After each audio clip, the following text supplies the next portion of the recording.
किसान भाइयों नमस्कार। मैं आपका दोस्त पवन कुमार किसी जनक यूट्यूब चैनल पर आपका स्वागत करता हूं। तो किसान भाइयों, अभी क्या है कि जो प्याज है उसके बारे में आज बात करने वाले हैं। जो देसी प्याज होते हैं गर्मी वाले, उनके बारे में आज बात करने वाले हैं। उनमें बहुत सारे किसानों की बता रहे हैं, हमारे आसपास के किसान के भैया थ्रिप्स बहुत लग रहे हैं।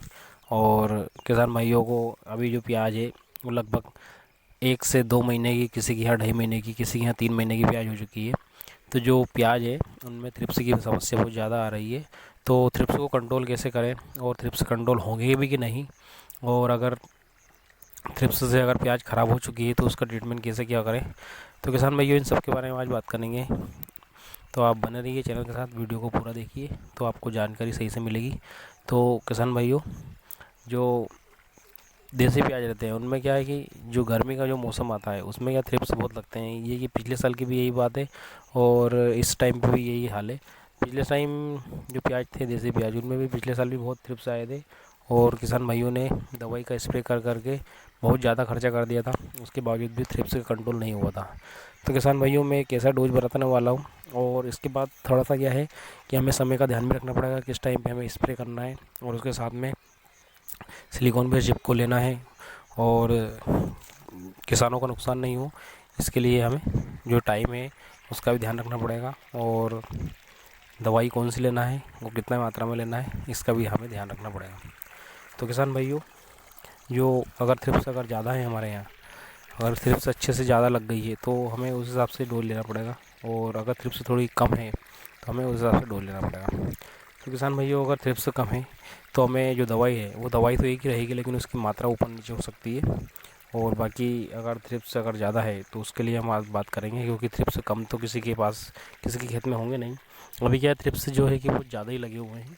तो किसान भाइयों, हम जो ज़्यादा है उसके लिए बात करेंगे। तो किसान भाइयों, थ्रिप्स के लिए सबसे पहले हम जो प्रोफेनोसाइपर आती है, जिसमें प्रोफेनोफास 40% प्लस में साइपरमेथ्रिन 4% पाया जाता है, उसको हमें लेना है।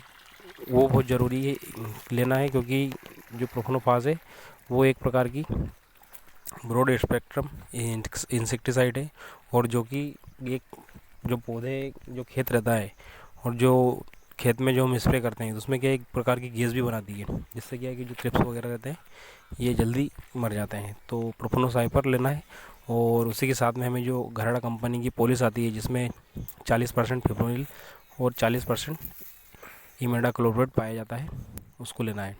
तो किसान भाइयों, प्रोफेनोसाइपर हमें जो जो एक पंप रहता है हमारा 15 लीटर का, 20 लीटर का, अगर 15 लीटर का है तो हमें 40 ml प्रति पंप, और अगर 20 लीटर का है तो 50 ml प्रति पंप लेना है। और 1 बीघे में लगभग 3 पंप का स्प्रे ज़रूर करना है। और जो फिप्रोनिल है, फिप्रोनिल को हमें 7 से 10 ग्राम प्रति पंप के हिसाब से लेना है। और इसी के साथ में हमें एक फंगीसाइड भी डालना पड़ेगा।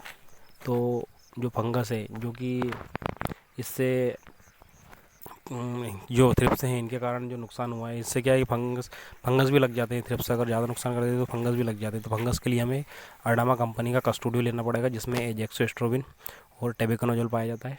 और इसी के साथ में हमें एक टॉनिक भी लेना पड़ेगा।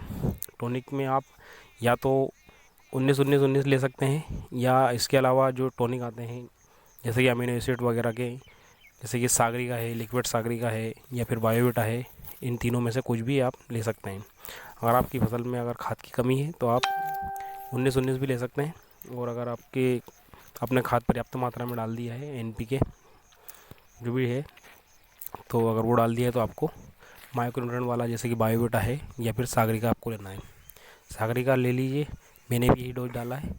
और इसके साथ में आप सिलिकॉन बेस्ड चिप को ना भूलें, सिलिकॉन बेस्ड चिप को 5 से 6 ml प्रति पंप के हिसाब से लेना ही है, ये भी आपको रिजल्ट अच्छे मिलेंगे। और इसी के साथ में एक और किसान भाइयों, कि जो आप स्प्रे करें तो वो ध्यान रखें कि आप जो शाम के टाइम ही स्प्रे करें। शाम का टाइम मतलब ये है कि 5 बजे बाद, 5 बजे बाद आपकी कितनी भी ज़मीन हो, भले आप 2 दिन करके स्प्रे कर दें, और शाम के टाइम में आप स्प्रे करें।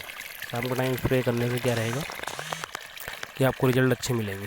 और किसान भाइयों, एक और बात मैं बोलना चाहता हूँ, तो आप है ना, तो सिलिकॉन बेस चिप को इसको ज़रूर लेना। अगर इसको नहीं लिया तो रिज़ल्ट आपको नहीं मिल पाएंगे, क्योंकि जो प्याज रहते हैं उनके पत्ते सीधे रहते हैं उन पर दवाई जो रहती है वो सही से गिर नहीं पाती, और अगर सिलिकॉन बेस चिपको रहा तो ये सही से गिर जाएगी दवाई और पूरे पत्ते पे फैल जाएगी, और जो है कि नीचे से जड़ से लेके ऊपर तक और ऊपर से लेके नीचे तक पूरी तरह से काम करेगी। और इसके साथ में आप किसान भाइयों पानी का अवश्य ध्यान रखें, पानी आप ज़्यादा ही लें। अगर पानी की मात्रा अगर कम रखेंगे तो हमारे जो प्याज रहते हैं उन पर सही तरह से स्प्रे नहीं हो पाएगा, और जिससे आपको जो दवाई है वो फालतू की चली जाएगी और आपको रिजल्ट। तो किसान भाइयों इसके बाद आपको एक स्प्रे और करना है। इसके लिए आपको एक वीडियो और बनाएंगे हम, वो लगभग 4-5 दिन बाद वीडियो आएगा, उसमें आपको जानकारी दी जाएगी अगर थ्रिप्स कंट्रोल नहीं हुए तो आपको क्या लेना है। तो किसान भाइयों अगर वीडियो अच्छा लगे तो आप लाइक करें, शेयर करें, सब्सक्राइब करें, बेल आइकन को दबाएं, जिससे आने वाले वीडियो को आपको नोटिफिकेशन मिल जाए। और किसान भाइयों जो भी